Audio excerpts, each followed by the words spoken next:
Alors pourquoi on parle de tout ça? Parce qu'on a reçu une question sans emballage, soit au téléphone au 0805 383 383, soit par email à ensemble-normandie@france-tv.fr. En l'occurrence, c'est Christophe là, qui pour le coup nous a écrit sur le groupe Facebook de l'émission. Et qu'est-ce qu'il nous dit, Christophe? Il nous dit, on nous parle d'écologie et de lutte contre le gaspillage, mais pourtant, il y a toujours autant d'emballages dans les rayons des supermarchés. Ah bah ça c'est sûr. Pourquoi pas une loi pour les limiter? Bah, il n'a pas tort, hein, Christophe. C'est vrai que dans les supermarchés, enfin pas que là, dans le monde entier en fait. Il y a des emballages partout, tout le temps, pour tout et n'importe quoi. Alors je ne sais pas s'il existe une loi pour limiter ça, mais je ne suis pas sûr. En tout cas, on va en parler avec nos deux experts du jour. On a crié pour qu'elle revienne et elle est revenue. C'est Aline. Bonjour Aline. Bonjour. Aline Breva, ça va bien Aline? Ça va très très bien. Formidable. Alors vous avez créé la première épicerie de vente en vrac en Normandie. C'était la Consigne. C'était à Équerdreville. Et il y en a. Toujours. C'est toujours, c'est toujours. Et mais là, il y en a une deuxième. C'est pour ça que je me dis c'était, parce que c'est vrai que c'est pas tout jeune. Maintenant, on va le voir. D'ailleurs, on a un petit reportage qui date d'il y a 2 ans. On va vous voir. De cheveux à vous n'avez pas changé. Mais non, vous n'avez pas changé. Et là, vous allez en ouvrir. Vous venez en ouvrir une deuxième à Cherbourg. C'est ça. Ah, c'est pas mal. Très bien. Petite affaire qui marche. C'est ça. En fait, l'épicerie, c'est de la proximité. Donc, il faut être juste à côté des clients. Donc, une à Équerdreville, une à C'est le fameux Cherbourg. truc. Voilà, c'est pour ça. C'est comme nous. Je pense que la bien à la télé, vous voyez, c'est à proximité. C'est ce que nous on fait. Parce que sinon, on va aller voir les gros trucs, comme les gens vont au gros supermarché. C'est quand même plus sympa d'être avec des gens de chez nous. C'est quand même plus rigolo. Vous êtes accompagné d'Ingrid Chopin, qui fait pas de la musique. Non, Non, pas du tout. Vous pourriez pourtant. je pourrais, mais non. Pas de Je préfère, descendance. Il n'y a aucun lien de parenté. Oh, très lointain à mon avis. Ah, très Je ne lointain, sais pas. peut-être. En tout cas, vous avez passé 20 ans dans la grande distribution. Tout à fait. Et puis, crac boum mur, on change complètement. Et maintenant, vous faites vous aussi de la vente en vrac, mais alors dans un petit camion. Dans un petit camion qui se s'appelle promène le Petit Colibri. au Petit Colibri, qui se mignon. promène dans la région autour de Caen. C'est sympa. Tout à fait. Et vous faites vous aussi de la vente en vrac. Alors, pas tout à fait de la même façon, on va en parler, on va essayer de tout comprendre. C'est sympa déjà d'avoir 2 filles girl power, 2 entrepreneuses. C'est vachement bien. On a des potes en Normandie, bravo les filles. Et on va tout de suite commencer cette chronique en regardant Aline. Il y a quelques années maintenant, on a retrouvé un reportage 2015. de la rédaction. Ouais, bon, j'exagère, hein, c'est en 2015, c'est pas si vieux que ça, mais enfin quand même, ça fait déjà 4 ans, le temps passe vite. En 2015, au moment où vous avez ouvert justement cette fameuse consigne, on regarde ça.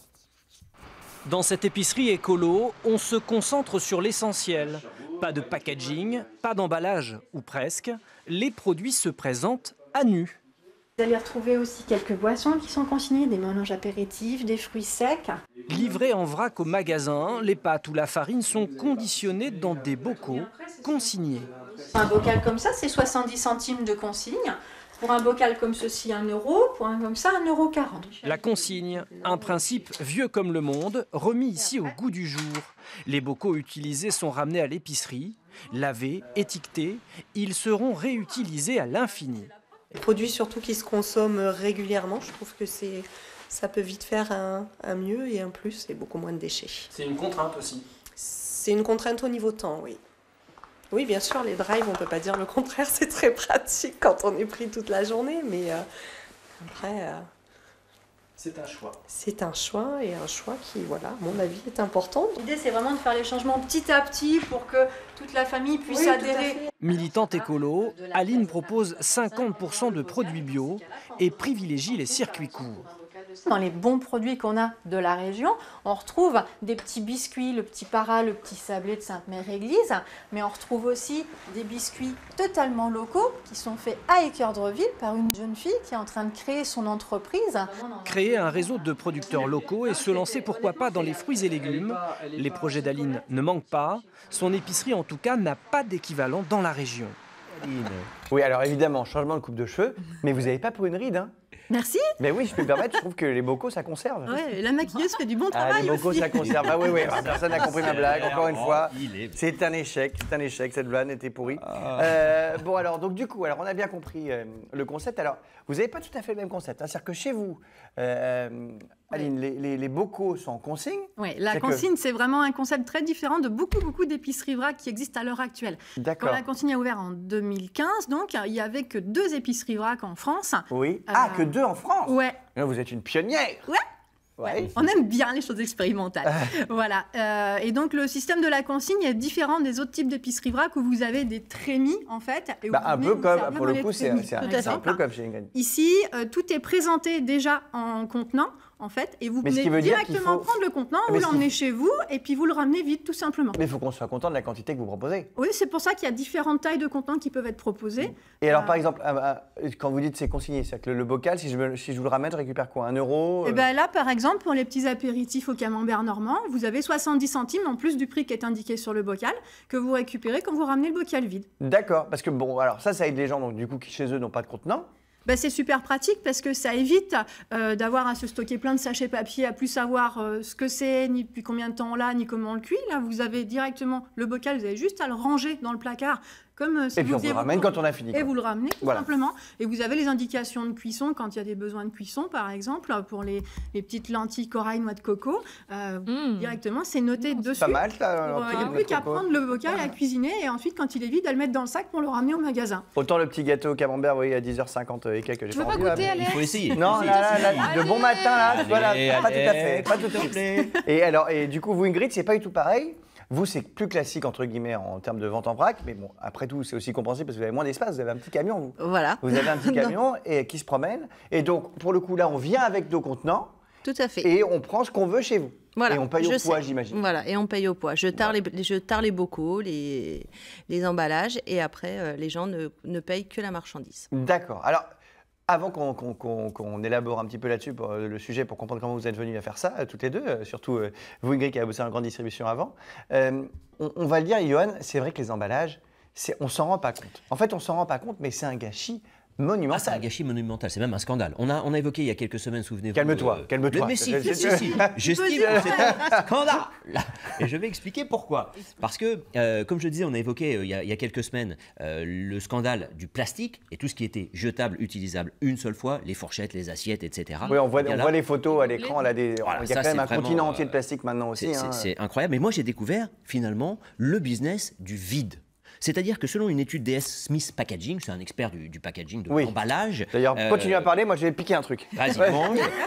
24% des containers maritimes transporteraient du vide et 43% des colis issus du commerce en ligne, grosso modo. Et en bref, ça veut dire quoi? Ça veut dire que les emballages qu'on nous propose aujourd'hui contiennent en moyenne un quart à la moitié de vide. C'est-à-dire que dedans, il n'y a rien. On ne transporte rien. Alors, ça peut paraître comme ça, bon, anodin. Bah non. Ça a des effets. D'abord, des effets économiques. Ça, c'est la première chose. On estime à 46 milliards de dollars de pertes.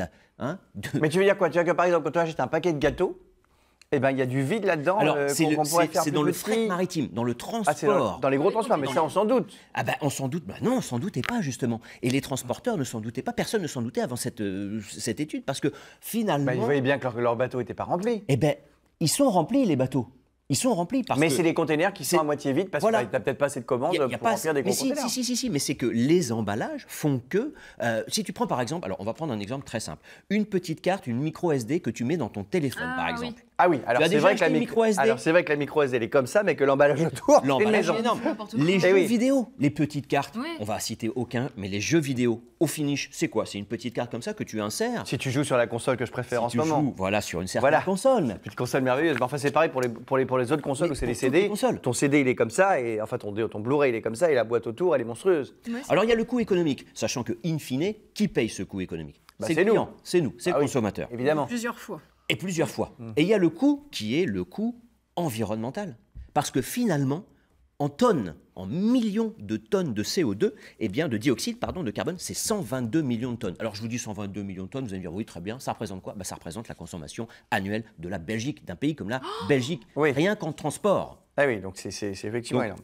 Alors, si on va plus loin, on peut dire que finalement, ce sont près de 2 milliards, ils ont estimé, à 2 milliards de colis qui transportent du vide aujourd'hui dans le fret maritime. Bon, de toute façon, l'écologie, on l'a vu il y a une semaine, et puis on le voit maintenant à l'avenir, j'espère. Laisse-moi juste faire ma petite conclusion. Ça va parce que je la devenir un trouvais- sujet quand même. Je la trouvais très jolie. Alors vas-y, les fais-toi emballages, plaisir. bien visibles, sont peut-être la face cachée d'un gaspillage économique et environnemental évitable. Et ça te plaît, ça? Ah oui, caché. Ça, cette phrase que tu as mis 17 heures à écrire, tu penses que ça vaille le coup qu'on bloque tout pour l'écouter? Bah oui, parce que les emballages sont visibles. Oui. Et puis c'est la face cachée de. Non. Comme l'iceberg, quoi, en fait. C'est ça que tu veux dire? Voilà, c'est ce que voilà, Ah, bah t'as compris. Oui, non, mais quand même. J'ai un petit cerveau, mais Mais mieux que ça effectivement. encore. C'est-à-dire pour chaque petit produit, la petite puce par exemple, avec son gros emballage, Oui, ce qu'on disait tout à l'heure. arriver à la fabrication de cet article-là, de ce petit produit-là, il y a eu avant génération de beaucoup d'emballages. Pour une bah oui, brosse évidemment. à dents de C'est 30 qu'à chaque- grammes, Eh oui. c'est plus de 20 kilos de déchets Oui, c'est pas idiot, d'emballage parce que qui vous sont t'avez- produits en amont. Donc, Bah oui, en c'est fait, vrai qu'on n'y quand pense on pas, Lynn, réduit- mais pour fabriquer des trucs, il faut bien qu'on commande d'autres trucs qui eux-mêmes sont emballés avant de devenir un autre truc emballé. Et quand C'est sans fin. Quand Aline disait on paye 2 fois, pourquoi on paye 2 fois? On paye 2 fois parce qu'on paye l'emballage, c'est quand même le consommateur qui paye l'emballage. Et Oui. puis ensuite, on paye en termes d'impôts parce que il faut bien Se recycler, débarrasser de se tout, débarrasser de ces déchets. Et effectivement. donc, c'est aussi nous qui payons. Bon, donc en tout cas, tout ça pour dire que la vente en vrac, jojo, c'est important. Alors, à votre connaissance, il n'y a pas de loi qui oblige à ce qu'on limite le gaspillage, si? Mais quand même, si. Non. Non. Moi, je sais crois pas. trouve ça aberrant J'en ai qu'il y jamais en ait entendu pas. parler, en tout cas. Ça Non, se non, saurait. Il y a des lois alimentaires en tout cas. Alimentaires, ça, oui. Interdiction de jeter trop de produits qui sont périmés, il Ou faut les les donner redonner à des associations, etc. Oui, oui. Bon, Oui, mais ça, c'est récent en plus. c'est très encore. récent. C'est assez bien sûr, récent, ouais. Ça, c'est très récent. Alors, donc, cette vente en vrac. Alors, comment ça vous est venu, vous, Ingrid, après avoir passé 20 ans dans la grande distribution? C'est que c'est passé d'un extrême à l'autre. C'est comme si vous dites, je suis champion du monde de foot et puis je deviens champion du monde de badminton. Ça n'a rien à voir. Ah.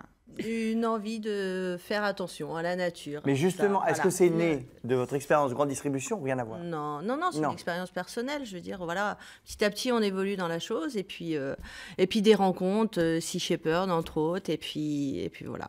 C'est tout ça ont fait que j'ai réussi. Enfin, je suis passée dans le vrac complet Alors, au à colibri, dire. tu connais la belle légende, et Ingrid va nous la rappeler, mais tu connais la légende du colibri, une légende amérindienne, non? Tu connais Alors, pas non, pas du tout. Pas du Alors- tout, Johan, malheureusement. Je ne Alors, connais pas Jean Ingrid Colibri. va nous Je la l'ai noté sur C'est mon magnifique. camion, c'est qu'en fin de compte, il y a eu un feu de forêt et le petit colibri n'arrêtait pas, donc petit colibri, hein, c'est Ouais. petit, n'arrêtait pas de faire des allers-retours et de mettre sa petite goutte d'eau pour éteindre le feu. Et à un moment donné, il y en a un autre animal qui lui dit « Mais pourquoi tu t'agites autant ?» Ben, je fais ma part des choses, je fais mon petit...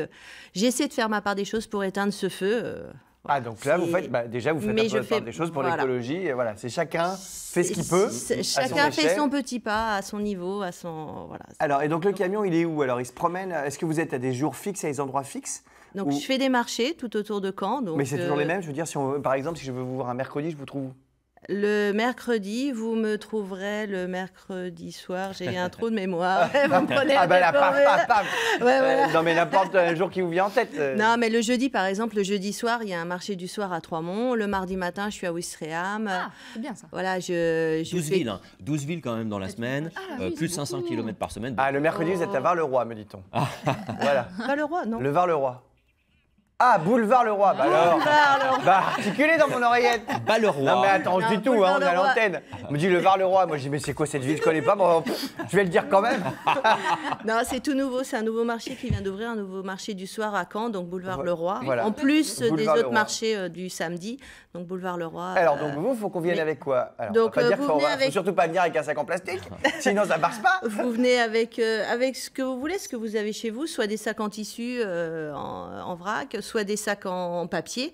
Donc moi, je propose des sacs en papier. Ah, au cas où je vous donne. proposez des sacs. Voilà, Si j'ai jamais quand on- même où je vends des sacs en tissu. Et vous D'accord. pouvez venir avec des bocaux, des pots à confiture, des pots à crème, ce que vous voulez à partir du moment où c'est un contenant et que je peux mettre dedans. Et la question que vont se poser tous les gens qui nous regardent, et moi-même, en termes de prix, est-ce qu'on est dans des prix qui sont aussi chers, plus chers? En toute honnêteté, hein, moi, ça ne me dérange pas de payer plus cher si c'est soit pour une bonne cause, soit parce que la qualité est meilleure. Bah, On n'a pas de langue de bois, quoi. C'est Voilà. une excellente question et c'est assez révélateur, effectivement. On est arrivé à un point où systématiquement les gens veulent toujours comparer le prix au kilo. Ça devient le maître Et oui. étalon, Oui. le prix au Bah, kilo. oui, mais ce qui est réflexe qu'on a Alors, aussi. Hein. oui, qui est normal. mais, ce En qui est, grande ce qui distribution, est en tout très dommageable en fait pour le vrac en général, puisque en fait c'est pas du tout et les mêmes filières, c'est pas du tout et les mêmes produits. Bien sûr. C'est-à-dire, on peut pas comparer des pâtes artisanales qui sont faites en France avec des pâtes industrielles qui sont fabriquées avec de la brisure de blé, parce que ça a rien à voir. Oui, mais c'est pour ça, que je vous dis. C'est pour ça que je vous dis. D'une part, Vous pouvez me dire tout à fait. Oui, c'est plus cher, Alex. Je m'en Mais fiche. Mais j'ai voilà. pas fini. Voilà. Alors finis, Ali. Et, Faites bien de le dire. au final, en fait, si vous regardez uniquement au niveau alimentaire et si vous regardez uniquement le prix au kilo, oui, ça va être potentiellement un peu plus cher parce que c'est pas les mêmes qualités de produits, pas les mêmes typologies de produits. Si vous regardez tous les gens qui font la démarche de limitation des déchets au global, c'est-à-dire qu'en intégrant aussi une limitation des déchets sur les produits d'entretien, sur les produits cosmétiques, et du coup en étant dans une démarche de moins mais mieux en revenant à l'essentiel, c'est au final beaucoup plus économique. Et d'ailleurs, il y a des forums, il y a des groupes comme ça, avec gestion budgétaire et minimalisme, avec des licornes, les licornes de Normandie, des choses comme ça, où on peut tout à fait se rendre compte que c'est parfaitement possible, même quand on a un budget hyper serré, de faire du vrac et en plus de faire fonctionner des entreprises locales. Oui. C'est pour ça que je préfère qu'on... Voilà. C'est pour ça que je vous demande les infos. Donc, on imagine... Donc, c'est un peu plus cher. Ouais. Voilà, Mais il ne faut pas s'arrêter c'est au pas non premier plus 2 fois prix plus cher, rassurez-moi. Ah, non. C'est pas 2 fois plus cher. Voilà, il ne faut pas s'arrêter au premier prix du bocal. Moi, j'ai une cliente qui me disait, j'ai fait mon budget sur le mois de janvier, j'ai économisé 74 € sur mon budget alimentaire. Ah oui, quand même. Mais bien sûr. Et puis on prend à son niveau. On n'est pas obligé d'acheter les formats familiales. Et Puis après, non mais surtout, Donc, le c'est vrai surtout ça. truc qu'on peut dire, c'est que là, pour le coup, on choisit des quantités qu'on veut. Exactement. Parce qu'effectivement, si vous achetez un gros paquet de pâtes et que Oui. vous l'utilisez, puis après il reste le quart ou la moitié, Là, tu vous ne jettes, savez pas quoi faire au bout de gaspille. 3 jours, vous jetez, hop, là au moins, vous prends achetez au ta même truc. Et quantité. du coup, en limitant les quantités, on peut revenir à peu près au même prix, peut-être, j'en sais rien. Ah, mais si on au final, gaspille. la Voilà. démarche, Mais oui, c'est ils des sont gagnants. Regarde ce que propose également Ingrid. Ce sont des essuie-tout et qui sont lavables et réutilisables. Oui, Tu sais, les essuie-tout, Oui, oui. on va pas citer de marque, mais ça, tu il les est- jettes. Mais il y a Tu les- beaucoup de trucs comme ça, de toute façon. Eh Ça, ouais. on va y venir de plus en plus. Hein. Et C'est à pareil pour les côté- couches, même pour les bébés. On a vu, rappelez-vous, dans l'émission, fait. des couches Oui. réutilisables. Enfin, on y arrive à ce truc-là. Et juste une question. Donc, vous parlez de produits, Serviettes hygiéniques. de produits locaux. Vous travaillez avec des petits producteurs locaux. Et le bio dans tout ça aussi, comment ça marche? Moi, c'est du quasi bio. 98% Ingrid, hein, 98% du 90% bio. Ouais. D'accord. bio et du raisonné, de la culture raisonnée, parce qu'aujourd'hui, il faut y venir aussi, quoi. Voilà. Et des producteurs locaux.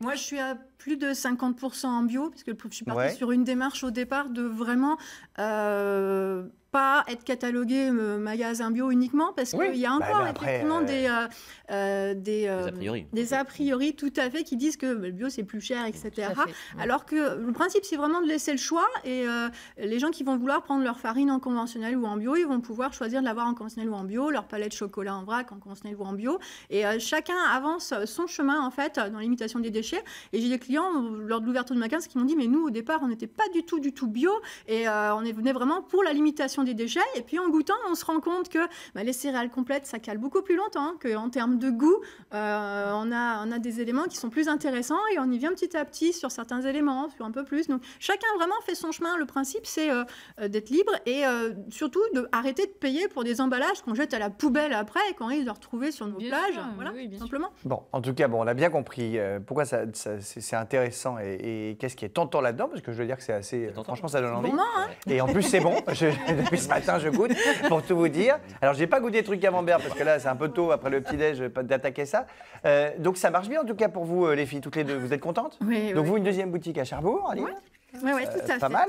Pas mal, du coup. Mais vous faites comment? Vous voyagez entre les deux boutiques? J'ai pas trouvé la formule Ouais. encore pour avoir le don d'ubiquité. La Puis c'est- téléportation ne Non, marche ça pas marche encore? pas encore. Donc effectivement, je me partage mon emploi du temps. Le lundi après-midi et le samedi, je suis à la multiboutique à Cherbourg. D'accord. Et comme c'est une multiboutique, nous sommes 5 boutiques dans un même espace. Ah. Les permanences de semaine sont assurées par les autres boutiques de la Ce multiboutique. qui est pas mal. Voilà. Ce qui est pas mal. Ça aussi, c'est coopératif. ensemble, c'est on mieux. travaille. Ensemble, Voilà. c'est mieux. Tous ensemble, c'est mieux. Et vous, Ingrid, c'est compliqué de conduire deux camions en même temps. Un petit peu. Un petit peu. Ça va pas Déjà, être facile. c'est déjà pas On mal. peut conduire un plus gros camion si jamais ça marche bien. Oui, mais il faut le permis poids lourd, chose que je n'ai pas, donc... Ah oui. non, non. Bon, Pas bah, encore. en tout cas, pour l'instant, regarde, on le voit, votre beau camion, il est magnifique, ce petit colibri. Et le next step, c'est peut-être la vaisselle réutilisable. Jeanne, c'est quoi cette histoire? Oui, j'ai découvert une jeune société qui s'appelle Compostable et qui fait de la vaisselle biodégradable et jetable et compostable à 100%. Notamment grâce à différents matériaux. Le bioplastique, qui est en fait exactement comme le plastique qu'on utilise, mais qui est biodégradable et qui se composte. Avec ça, cette entreprise, elle fait des sacs poubelles et des Qu'est-ce que tu manges, gobelets. là Rien. Des biobecs. Des biobecs, c'est quoi C'est des, hyper bon. des bons becs bio, c'est ça que tu veux dire? Sans Pas C'est mal. du fruit. C'est du fruit? Bah, je vais 100% goûter après. fruit. Je vais goûter après. On a Mélinda après, de toute façon. Oui, et non? Autre matériel, la bagasse. Alors ça, c'est un matériel qui est fait à partir de pulpe de canne à sucre. Et c'est avec ça qu'elle fait la vaisselle, tu sais, les assiettes plastiques. Et on la mange? On peut la manger après? Non, tu ne peux pas la manger. Mais il y a des vaisselles où tu peux les manger. En tout cas, elle est biodégradable et ça évite encore une fois Absolument. d'avoir tous ces petits couverts en plastique et toutes ces assiettes en plastique qu'on peut trouver quand on fait une fête ou Mais n'importe il en quoi. existe C'est des en matériaux bambou. qui ont les Réunion. mêmes propriétés que ce qu'on utilise malheureusement actuellement comme le plastique. Donc il faut vraiment se fixer là-dessus. Sinon, il faut quoi. repartir sur du bambou. Moi, j'ai fait des, Alors, kits, voilà. des kits bambou, Des des kits kits bambou, pique-nique, voilà, en absolument. bambou qui Ou sont du palmier compostables. aussi. Des feuilles du de palmier. palmier. Ouais. Génial. Bon, et